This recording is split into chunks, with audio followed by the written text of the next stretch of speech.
মাঝে মাঝে ছুঁতে আসা, জানি হাত বাড়ালে ধরা দেবে ভালোবাসা। Everyone, welcome back to my channel signing rainbow blog চ্যানেলে। আমার নতুন ব্লগে তোমাদেরকে স্বাগত জানাই। আজ হলো 5 তারিখ, রবিবার, সানডে। হ্যাঁ, আর সকাল এখন বাজে ওই 7টা মতন। আর উঠে পড়ে সোজা বাইরে গেছিলাম। দেখি মেঘ করেছে, আকাশটা দেখতে পেলে আকাশে খুব মেঘ। হ্যাঁ, আর বৃষ্টি হবে, সারাদিন আজকে বৃষ্টি হবে মনে হচ্ছে, এরকমই ওয়েদার। আর মেঘগুলো করে রয়েছে, আর তার মধ্যে তো ফুলগুলো তো ফুটেছে, টাইম ফুলগুলো, তবে ভাবছি ওতে একটু সার টার দিতে হবে। তো চলে এলাম সোজা ঘরে এসে কিন্তু বাসি ঘর তো ঝাড় দিয়ে নিলাম, আর বাসি জামাটাও ছেড়ে ফেললাম। আর এই দেখো জামা কাপড় মেলে নিচ্ছি। আর আজকে আকাশটা দেখছি খুব মানে কালো করে রয়েছে।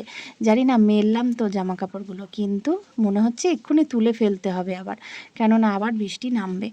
তো সোজা চলে এসেছি ঘরে এসে বিছানাটাও ঝেড়ে নিলাম। বিছানাটা ঝেড়ে নিয়ে কিন্তু আজকে রয়েছে প্রচুর জামা কাপড়। কাল থেকে প্রচুর জামা কাপড় জড়ো হয়েছে, সেই কাঁচা জামা কাপড়, ওগুলো এখনও পাট করা হয়নি। সেগুলোকে এক এক করে সব পাট করতে হবে। আর জামা কাপড় বেশি জড়ো হয়ে গেলে না, আমার যেন কেমন জানি হয় যে উফ, এই জামা কাপড় পাট করা ভীষণ কষ্টকর ব্যাপার, জানো তো। আরও যদি আলমারিতে তোলার হয় তাহলে তো হয়ে গেল, মানে আমার একদম ভীষণ মানে কষ্টের কাজ আর কি। পড়তে তো ভালো লাগে, কিন্তু দেখো কাছাকাছির পরে এই পাট করে তোলা, এটাও একটা বড় কাজ। তো যাই হোক, করতে হবে। আর আমাদের ঘরের বউদের তো এটাই সবচেয়ে বড় কাজ। তো করে ফেললাম এগুলো সব গুছিয়ে, যেগুলো আলমারিতে তোলার সেগুলো আলমারিতে তুলবো, আর যেগুলো বাইরে রাখার সেগুলো বাইরে রেখে দেবো, কেননা এগুলো বেশিরভাগই ছেলে মেয়ে পরবে সেই জামা কাপড়। তো সোজা চলে এলাম বন্ধুরা রান্নাঘরে। তো রান্নাঘরে আজকে কিন্তু ব্রেকফাস্ট আর লাঞ্চ জমজমাট হতে চলেছে। ঠিক আছে, কি করছি চলো সেটাই তোমাদের দেখাই। সবার আগে বলি, আমার বর কিন্তু বাজার নিয়ে চলে এসেছে। আর বাজারে গিয়েছিল, গিয়ে আর মুদিখানা সেরকম কিছু আনেনি, এই মুসুরির ডাল এনেছে, আর এদিকে বিস্কুট এনেছে। বিস্কুটটা ফুরিয়ে গেছিলো, বিস্কুটটা আনা হয়েছে। আর এদিকে লঙ্কা বলেছিলাম একটু ঝাল ঝাল দেখে লঙ্কা এনো, তো ওই মোটা মোটা লঙ্কাগুলো একদম ঝাল হয় না। তো দেখলাম এই সরু লঙ্কাগুলো নিয়ে এসছে, আগের দিনও এনেছিল, বেশ ঝাল ছিল। তো দেখলে আলু পেঁয়াজ আছে। আর এদিকে চলো, মাছ না মাংস, আজকে কিন্তু মাংস, চিকেন নিয়ে এসেছে। আর চিকেনটা আজকে কি দিয়ে করব, কি দিয়ে খাওয়া হবে, চলো সেটাই তোমরা দেখতে থাকো, কিন্তু একদম স্কিপ করে বেরিয়ে যাবে না। আজকে কিন্তু দারুণ জমজমাট খাওয়া দাওয়া হতে চলেছে। সানডেটা কিন্তু জমিয়ে খাওয়া দাওয়া হবে, সবাই বাড়ি আছে না। আর এদিকে দেখো, এ দেখো গোবিন্দভোগ চালটা কিন্তু সকালবেলা ঘুম থেকে উঠেই আমি একদম ধুয়ে জলটা শুকিয়ে নিয়েছি। আর ব্রেকফাস্ট করব আজকে মেয়ের আবদারে, দেখো চিকেন চাউমিন। তো চিকেনটাকে ছোট্ট ছোট্ট করে কেটে নিয়েছি। চিকেনটা ছোট ছোট করে কেটে নিয়ে এবার এটাকে আমি তেলের ওপর ভেজে নেবো। সাদা তেল দিয়ে দিয়েছি কড়াই, সাদা তেলের ওপরে চিকেনটাকে ভেজে নিই।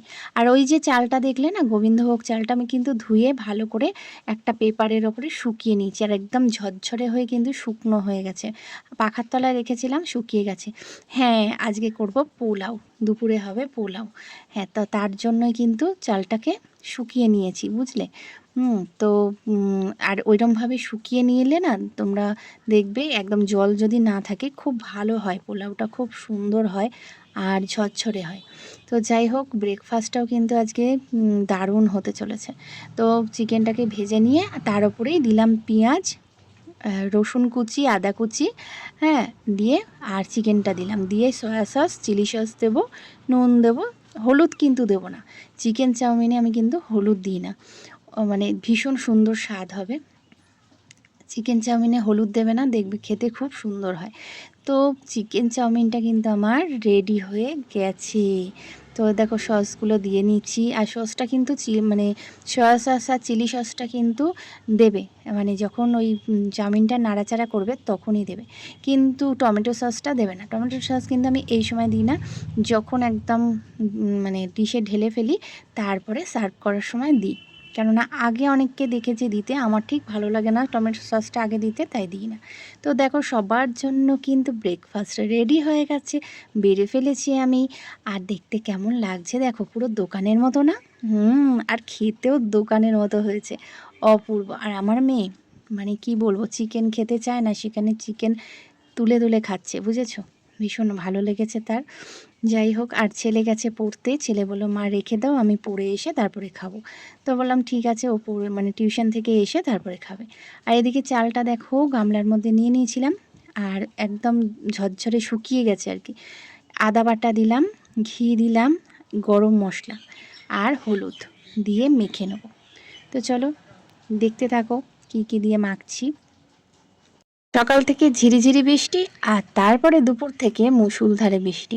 বৃষ্টির ওয়েদার, বৃষ্টির দিন, হ্যাঁ রেনি ডে। তো এরকম বৃষ্টির দিনে কিন্তু আজকে আমাদের রবিবারটা খুব সুন্দর কিন্তু জমে গেল এই খাওয়া দাওয়া দিয়ে। হ্যাঁ আজকে সারা দিন কিন্তু দারুণ দারুণ খাবার। অবশ্যই কিন্তু সবাই মিলে বাড়ি থাকলে কিন্তু এইটাই মজা, তাই না? আর গরমটাও কম আছে, একটু বাইরে বৃষ্টি মানে ঠান্ডা ঠান্ডা ওয়েদার আছে, বেশ মজা করে কিন্তু খাওয়াটা হবে। তো দেখো চিকেন আমি কষিয়ে ফেলছি। চিকেনের মশলা তো করেই নিয়েছি, দেখলে আদা মানে পেঁয়াজ আদা রসুন যেরকম বাটি, গরম মশলা দিয়ে বেটে নিয়েছি, সেই মশলাটা দিয়ে ভালো করে আমি কিন্তু কাশ্মীরি লঙ্কার গুঁড়োটা দিই তো কালারটা আসে, কিন্তু কাঁচা লঙ্কার ঝাল, আমি কোনো রকম শুকনো লঙ্কা দিইনি, তাতেই কালার দেখো কেমন হয়েছে বলো কালারটা। এদিকে কিন্তু গামলা বসিয়ে দিলাম আর ঘি দিয়ে দিলাম গামলার মধ্যে। ঘিটা গরম হতে কাজু কিশমিশটা ভেজে নিচ্ছি। কাজু কিশমিশ ভাজা হয়ে গেলে তারপর চালটা কিন্তু সুন্দর করে ভেজে নেবো।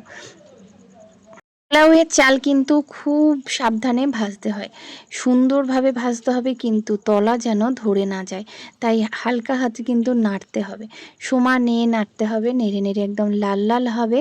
তারপর কিন্তু মাপ মানে পরিমাপ মতো জলটা দিতে হবে, যে খুব বেশিও নয় আবার খুব কমও নয়, এমনভাবে জল দিতে হবে যাতে পোলাওটা কিন্তু ঝরঝরে হয়, যেন একদম বেশি সেদ্ধ হয়ে গিয়ে ঘেটে না যায়, তাহলে খেতে ভালো লাগবে না।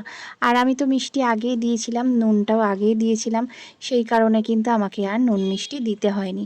তো দেখতেই পাচ্ছ জলটা বসে গিয়ে চাল সিদ্ধ হয়ে গেছে আর কেমন ঝরঝরে হয়েছে। আর এটাকে ধরে সোজা আমি কিন্তু পাখার তলায় নিয়ে যাব, আর একদম ঝরঝরে হয়ে যাবে তারপর, বুঝলে বন্ধুরা? তো রবিবারের দুপুরে পোলাও রান্না, ওফ কি যে অসাধারণ। সারা সপ্তাহ ধরে অপেক্ষা করি এই রবিবার দিনটার জন্য, ছেলে মেয়ে বর সবাই একসাথে মিলে যাতে বসে জমিয়ে খাওয়া দাওয়া হয়। হ্যাঁ ধৈর্যের ফল মিঠা হয়, তাই তো বন্ধুরা? হ্যাঁ ধৈর্য ধরবে, ফল কিন্তু তোমার মিঠা হবে। তো একটা সুন্দর দিন পেতে হলে কিন্তু সুন্দর মানসিকতা, সুন্দরভাবে কিন্তু দিনটা শুরু হওয়াটা খুব প্রয়োজন। তো চলো বন্ধুরা, আজকে ভিডিওটা কিন্তু এই পর্যন্তই, খেতে বসে গেছি দুপুরের খাওয়া দাওয়া নিয়ে। তো আজকে এই পর্যন্তই ভিডিওটা কিন্তু, আর বেশি লং করলাম না। দেখো পুরো ভিডিওটা দেখো, কিন্তু কেউ কিন্তু স্কিপ করে যেও না। তো চলো আজকে দুপুরে দেখো পোলাও আর ঝরঝরে হয়েছে কেমন, দেখো পোলাওটা। তো চলো সবাই মিলে বসে খেতে বসে গেছি। এই পর্যন্তই, ভালো থেকো, সুস্থ থেকো, দেখা হবে একটা নতুন ভিডিওয়ে।